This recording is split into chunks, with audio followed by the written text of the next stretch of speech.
এরা তো শিবির, এইটুকু এই জায়গাটা রাখছে, আর বাদ বাকি তো পিছনের টান নাই।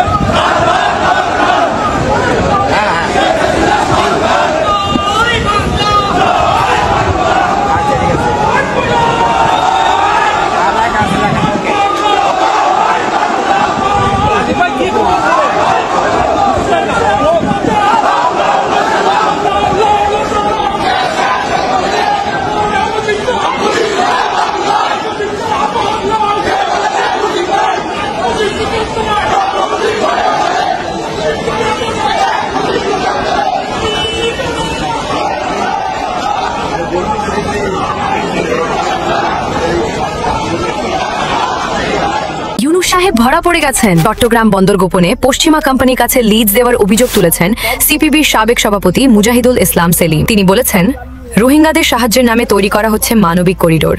উদ্দেশ্য একটাই, আমেরিকার সেনাবাহিনীকে সুযোগ করে দেওয়া এবং দেশের ভেতরে ষড়যন্ত্র কার্যকর করা। দেশবাসীকে সতর্ক করে তিনি আরো বলেন, বাংলাদেশকে ভুল পথে নেওয়ার চেষ্টা চলছে, এই চক্রান্ত প্রতিহত করতে হবে। সেলিমের দাবি, জনগণ তার ন্যায্য সুফল পায় এবং তিনি কঠোরভাবে বলেন, ৫৫ বছর আগে ৩০ লাখ মানুষের রক্তে আমরা পাকিস্তানের গোলামি থেকে মুক্ত হয়েছি। নতুন করে যদি ভারত বা আমেরিকার গোলামির শিকলে বাঁধতে চায়, তাহলে মানুষ আবার জেগে উঠবে।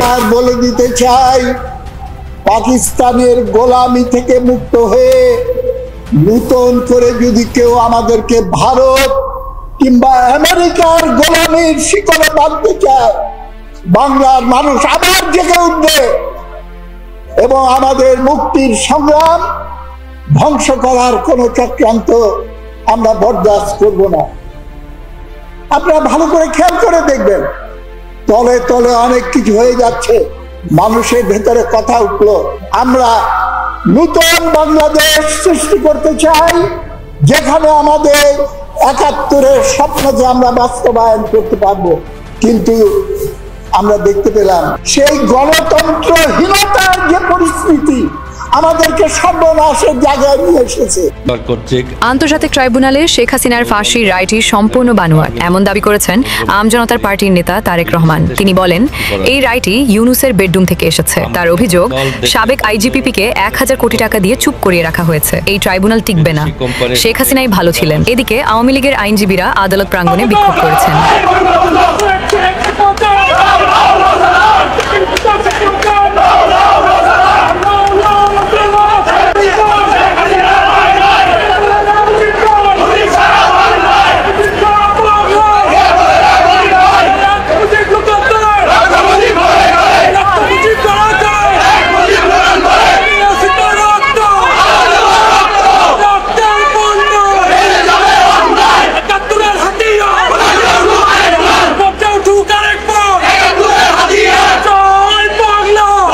এই রায়ের বিরুদ্ধে তারা গর্জে উঠেছেন এবং রায়টিকে রাজনৈতিক উদ্দেশ্য প্রণোদিত বলে দাবি করেছেন। অন্যদিকে সপ্তদশ নভেম্বর শেখ হাসিনাকে ফাঁসির রায় জানানোকে অনেকে অবৈধ ট্রাইব্যুনালের সিদ্ধান্ত হিসেবে উল্লেখ করছেন। বাংলাদেশে এমন অনেক কিছুই হচ্ছে যেগুলো আমরা ঠিক জানি না।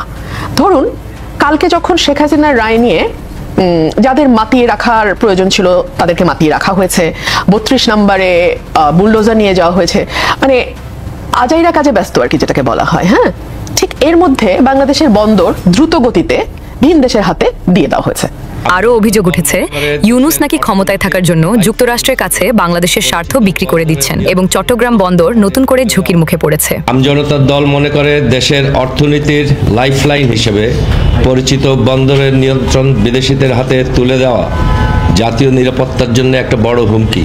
এদিকে শেখ হাসিনার পক্ষে রাজপথে নামার ঘোষণা দিয়েছেন বঙ্গবীর কাদের সিদ্দিকী। তিনি বলেন, যতক্ষণ পর্যন্ত শেখ হাসিনার ফাঁসির রায় বাতিল না হবে ততক্ষণ আমি রাজপথ ছাড়ব না। এত সুখে থাকেন না, ভালো হবে না।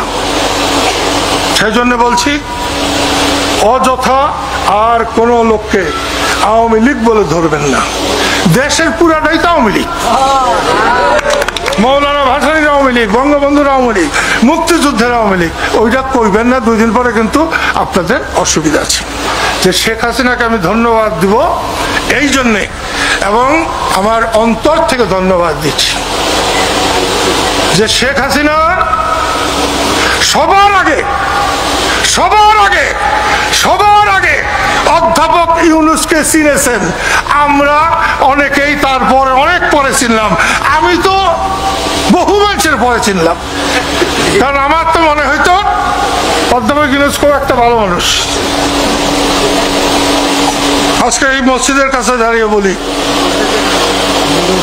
ইউনূস সাহেব, আপনি বিদ্বান মানুষের, যোগ্য মানুষের, ভালো মানুষের পরিচয় দিতে পারেন নাই।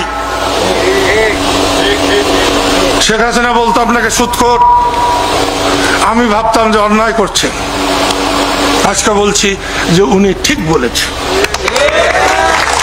দেশের পাবলিক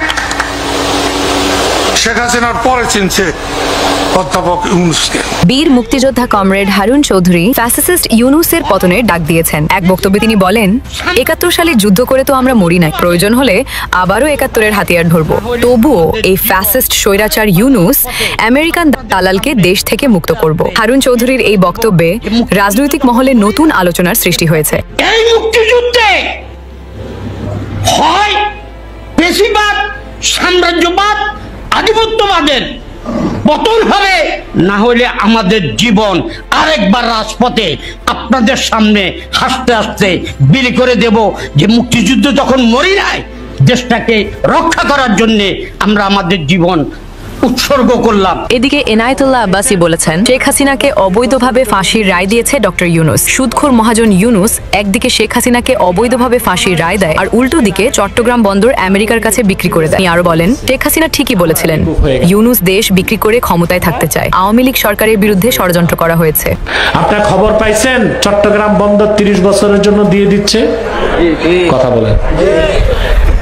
একদিকে রায় ঘোষণা হয়েছে সবার দৃষ্টি রায়ের দিকে, আর ওইদিকে চুক্তিতে সাইন হয়ে গেছে।